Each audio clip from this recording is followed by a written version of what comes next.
Volunteer fire departments have been a cornerstone of American communities since before the nation's founding. Benjamin Franklin established the Union Fire Company in Philadelphia in 1736, igniting a tradition of volunteerism that would spread across the country. In 2024, there was nearly 30,000 fire departments across the country, with more than half of them fully volunteer and about 82% relying at least partially on volunteer firefighters. Buffalo, Texas wouldn't become a community until nearly a century later, so it was a while before they could become part of this legacy. Founded in the early 1870s with the arrival of the International and Great Northern Railroad, Buffalo spent its first century relying on informal efforts to combat fire emergencies. Residents banded together with bucket brigades and other rudimentary techniques typical of rural areas in those days. That changed 50 years ago with the establishment of the Buffalo Volunteer Fire Department. For the first time, the community could rely on and organize responses to those fires and emergencies. Under the leadership of Chief Shane Reeder, the department has grown significantly.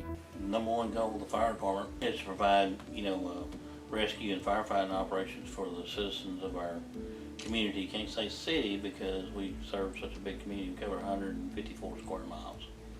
Buffalo sits at the busy junction of Interstate 45, which connects Dallas and Houston and U.S. Highway 79 between Shreveport and Austin. This high-traffic location makes the department's role critical, as they protect not only residents, but also countless visitors passing through. Their responsibilities extend beyond fire emergencies to include responding to automobile accidents and a variety of other crises, ensuring the safety and well-being of the entire region. The volunteers who man the department consider it their duties to do just that. In fact, they consider it their civic duty. If somebody's life is in danger, and I have the ability to save that person or help that person, then I'm obligated to do that. In the fire service, we take that a step further.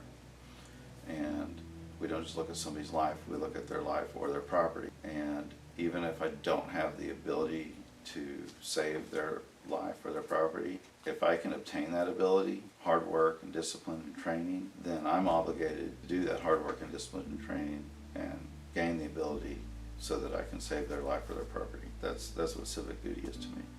As dedicated as the existing members are, they are increasingly at a disadvantage because while the coverage needs of the community has grown, the size of the Buffalo Volunteer Fire Department has not. And unfortunately, that shortage of volunteers sometimes affects the ability of the departments to do what it strives to do. So volunteer departments are faced with a lot of challenges.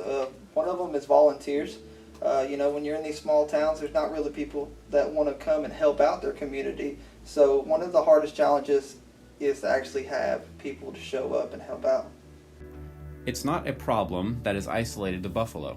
Volunteer firefighter numbers have dropped 11% in the past decade, even as calls for service increased by 300% according to the National Fire Protection Association. For any department, not having enough volunteers on hand when there is an emergency creates a domino effect of problems. For small rural communities, the issues are multiplied. Recruitment is a problem for the fire service everywhere, even in paid departments. Here we're a volunteer department. We're asking people to donate their time.